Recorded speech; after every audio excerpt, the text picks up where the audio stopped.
Hello everyone, my name is Mr. B and welcome back to another video. Over the past few weeks I've been catching up with a few animes that are releasing this season, Kaiju number 8, Konosuba, Eurocamp.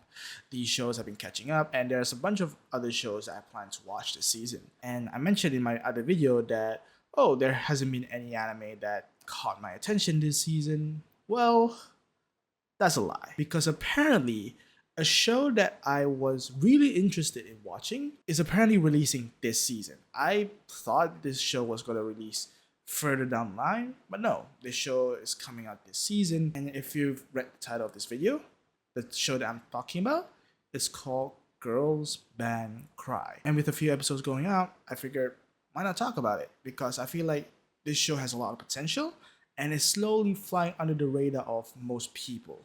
So here I am talking about it. How I found about this show was through YouTube, and I was browsing to YouTube and I found a video recommended on my YouTube page about a group of anime girls in a band, and it was a music video. I clicked on it, watched it, I enjoyed it, the song sounded good, I had fun with it, the animation looked great, and that was that. But then I started seeing, oh, there's multiple songs. Who are these band? What is this band all about? Then I found out that this band was going to be an anime. It was going to be an anime, it was going to be an original anime, and what impressed me more is that it's all going to be in 3D. Nowadays, anime being made fully in 3D is not all too uncommon. Obviously, the big ones are Trigun and Beastars. Shows made by Studio Orange are very well known for their 3D animation, but I've never seen these shows because neither of them interested me. So this was my first actual exposure to full-on 3D anime, and this was the first full 3D anime that got me really interested in. Girls Band Cry is an anime by Toei Animation. You probably heard the name. They produced a bunch, and I mean a bunch of very well-known anime over the years. However, they're not alone in this because this is a collaboration project with Universal Music Japan, where the idea is they create an anime and have a band operating at the same time. This means that they held auditions, like actual auditions, to recruit people to be part of this band.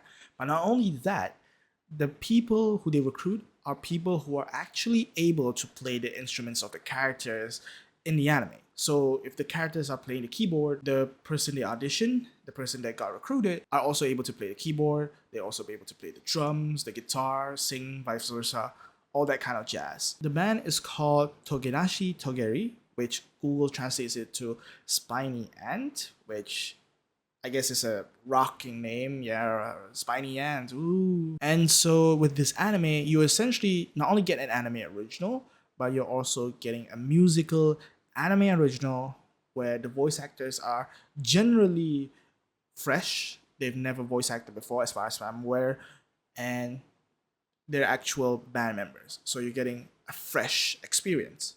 But not only that, it's also in 3D. I don't know about you, but that to me, that already sounds really intriguing. But this wasn't the reason I wanted to watch the show. I didn't really know anything about this coming in, and it wasn't the reason why I continued to watch the show.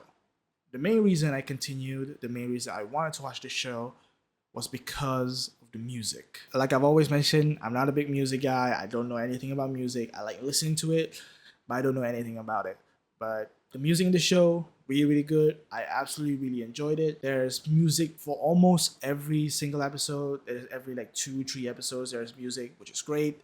A lot of music is great. But not only that, there's also a whole bunch of catalogs of music on their YouTube channel for you to check out. So if you're enjoying the music, you can go check that out because the music is really good. I really quite like the music, and the visuals accompany the music really good. Really attracted me to watch this anime.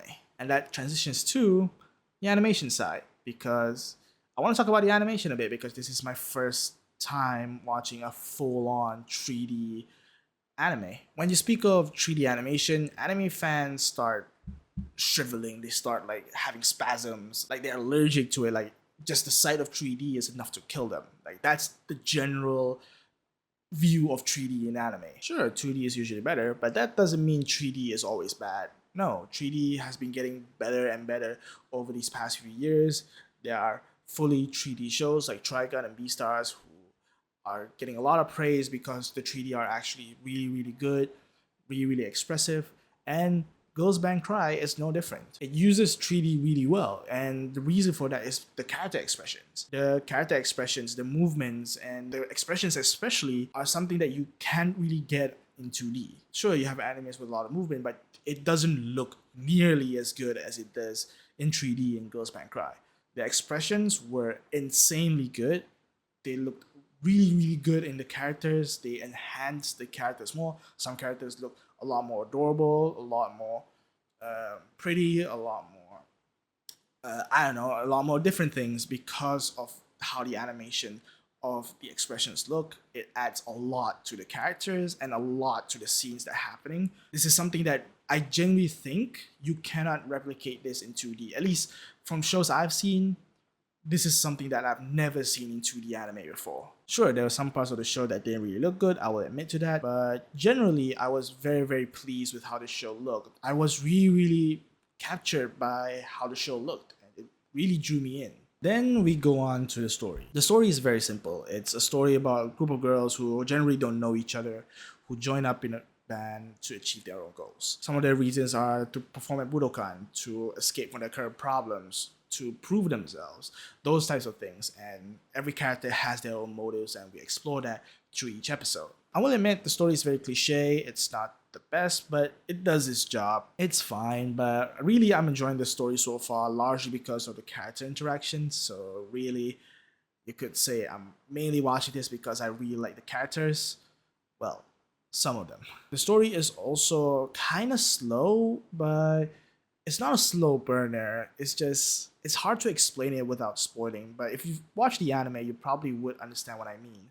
It's not as, when you compare it to say like Bush the Rock. Bush the Rock is kind of like very well paced. This show is very, it's well paced, but at the same time very, very slow. You don't really get why this band is formed in the first place. Characters sort of like bounce around, like will they, won't they join the band? So it's a struggle until like midway through the series, and that's one of my pet peeves with this show. So it's a bit slow, but not poorly paced. It's just there's a lot of drama that happens that causes it to be slow. But of course, the anime isn't finished yet, so I might eat my words for this. Speaking of the character interactions, the characters are overall really, really good. I enjoy the characters, especially their character interactions with one another. I think the characters have very, very good chemistry with one another. It's overall what made the show really, really fun. In particular, with Subaru. Subaru is the best girl. Subaru is the best character of the show. She is incredible. She is cute. She's expressive. She has chemistry with every single character. She carries the show. And I absolutely love her. Sorry, got a bit carried away there. But as much as I enjoy the character interaction, and as much as it is a big positive for the show, I also want to talk about the negatives, and that comes with some of the characters. In particular, with two of the characters, Nina and Momoka, two of the main characters. Without spoiling too much, Nina is a very stubborn girl, very stubborn, very adamant girl who's not scared to let her emotions take over. She's a generally annoying character. She's a good main character in the sense that she gets stuff rolling, but at the same time, she falls into that main character syndrome where everything revolves around her and it's not really fun to watch her, I guess. She's cute and everything, and she has good chemistry, still has good chemistry with everyone, don't get me wrong. It's just her as a character is sort of like a problem for me. And then there's Momoka. Without spoiling, has a character trait that I genuinely despise that anime characters have. It's a trait where the character doesn't really want to talk about their past for reasons, and despite many pressures to tell them, they still won't, and that causes more problems because it can all be solved by just her talking about her problems. It's different from, say, like Bochi the Rock, where Bochi is very introverted. That's different. She can't talk to people because she's introverted, she's scared. This is more like, well, I don't really want to talk about it, even though this is causing problems. I don't really want to talk about it, when the people want to listen to you, the people are begging to you to tell them, you just won't tell them, and that's causing more issues. That's really the cause of a lot of the drama that happens in this show, at least so far. and it's really annoying. And as much as I love the character dynamics between Nina and Momoka, as well as a bunch of the other characters, it's just really annoying. And that's one of like my big gripes with the series. With all that being said though, I do still think that this show is really good. It has a lot of promise. It's one of those shows where I do hope that they do a lot more with this, especially with the fact that this is connected with an actual band. I really hope that they continue to expand on this in the future. It might not be a season 2, but continue to expand with more music videos and all that, because I'm enjoying the characters, I'm enjoying the story. Even with my gripes, I'm still enjoying everything that I'm seeing, and I'm having a lot of fun. And if you're like me and the premise sounds interesting to you, why not give this show a go? Because I think it's worth watching. But anyway guys, if you enjoyed this video, leave a like down below, subscribe if you want to see more, and I'll see you guys in the next one. Peace.